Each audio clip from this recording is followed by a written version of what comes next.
Vous êtes encore en compagnie du service français de Radio Taïwan International. C'est François-Xavier Boulet pour vous présenter maintenant le décryptage de la rédaction consacré aujourd'hui aux défis du secteur spatial en matière de recrutement de talents qui s'avèrent cruciaux pour le développement du secteur, mais qui fait face à une rude concurrence.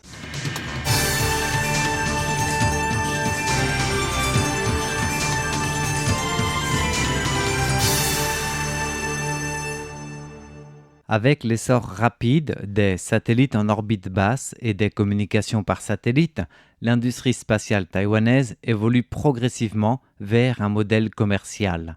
Cependant, les compétences recherchées dans ce secteur sont largement les mêmes que celles convoitées par les industries taïwanaises en essor et parmi les plus attractives.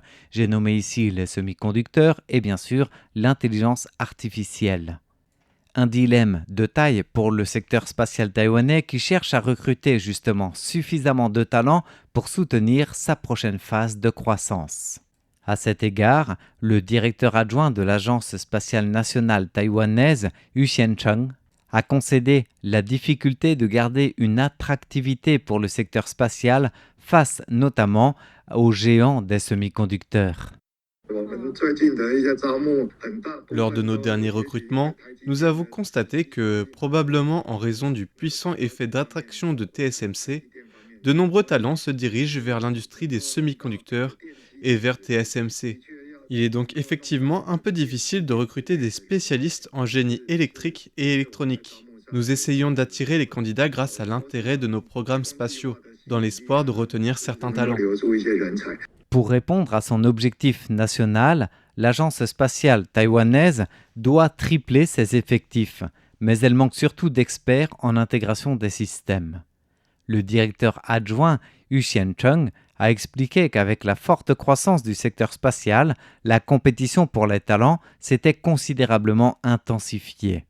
Par exemple, un ingénieur qui débute et qui est titulaire d'un master sans expérience perçoit à l'Agence spatiale nationale un salaire mensuel de départ de quelque 57 500 $ taïwanais, environ 1 800 €.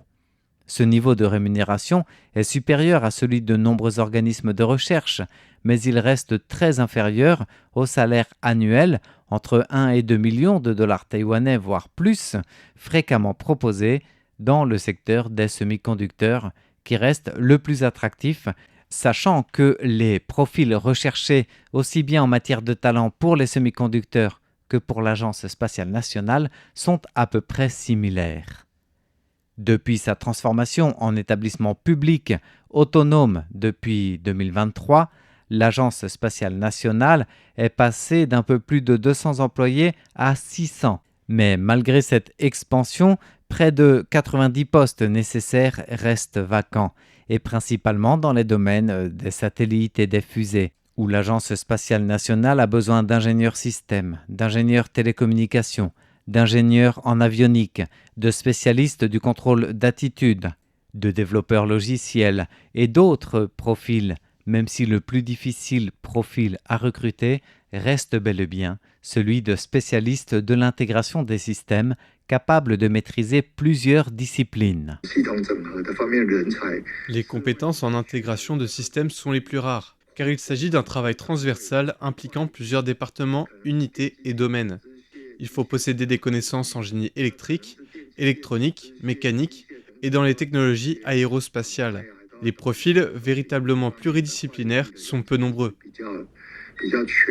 D'ailleurs, en parallèle, selon une étude qui a été publiée par le site de recrutement en ligne, le Job Bank 104, les besoins de recrutement dans l'industrie spatiale taïwanaise devraient atteindre près de 25 000 postes d'ici la fin de cette année, une hausse annuelle de 11,6%, ce qui représente environ 2 550 nouveaux emplois.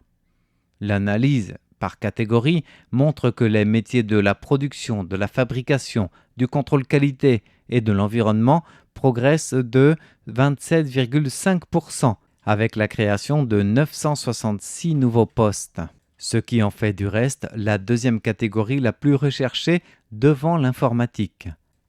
Quant aux emplois dans le transport, la logistique et l'entreposage, ils passent de 54 à 652 postes. Là, c'est une multiplication par 12. Et les métiers liés aux opérations techniques et à la maintenance augmentent de 29,3%, soit d'environ 650 postes. Alors tous ces chiffres montrent que le secteur enregistre une progression énorme avec une phase de montée en cadence industrielle pour l'industrie spatiale taïwanaise. Toutefois, selon Chong Wen-xiong, qui est responsable du développement durable des talents auprès de la Banque de ressources humaines en ligne 104, qui a commandé cette enquête, les chercheurs et ingénieurs restent au cœur de l'industrie spatiale, même si les besoins dépassent largement les laboratoires. Par exemple, les entreprises recrutent dans la production industrielle, le contrôle qualité, la logistique et le transport, l'intégration des systèmes, les télécommunications, ainsi que la gestion, les ressources humaines et même le marketing. Taïwan joue aujourd'hui un rôle important dans la chaîne mondiale d'approvisionnement des satellites en orbite basse, notamment comme fournisseur de composants.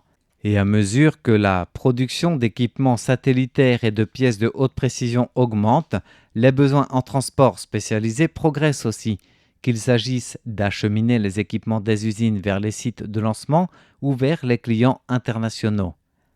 Pour Chong Wen-xiong, même si les salaires du secteur spatial restent inférieurs à ceux des semi-conducteurs, celui-ci combine les caractéristiques des hautes technologies et de l'industrie manufacturielle.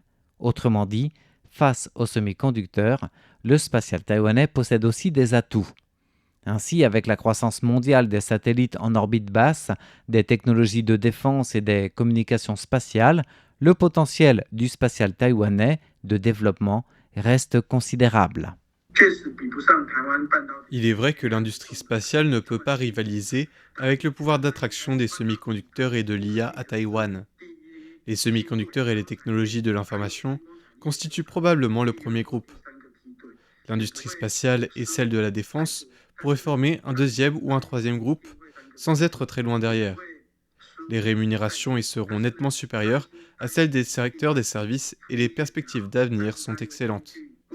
Les futurs conflits militaires dans le monde évolueront progressivement des drones vers les satellites. Voilà donc pour les principaux défis et atouts en même temps du développement de l'industrie spatiale taïwanaise, que ce soit en matière de recrutement de talents que de développement industriel, avec une croissance rapide mais dépendante de la forte concurrence des semi-conducteurs pour attirer les ingénieurs et en même temps du manque de spécialistes en intégration système capables d'intégrer justement des compétences issues de plusieurs disciplines. Autrement dit, l'industrie spatiale taïwanaise dépend peut-être moins des avancées technologiques pour son futur que de sa capacité à former, attirer et fidéliser les talents indispensables dans cette nouvelle course vers l'espace. Merci de votre écoute. C'était le décryptage du jour présenté par François-Xavier Boulet pour Radio Taïwan International.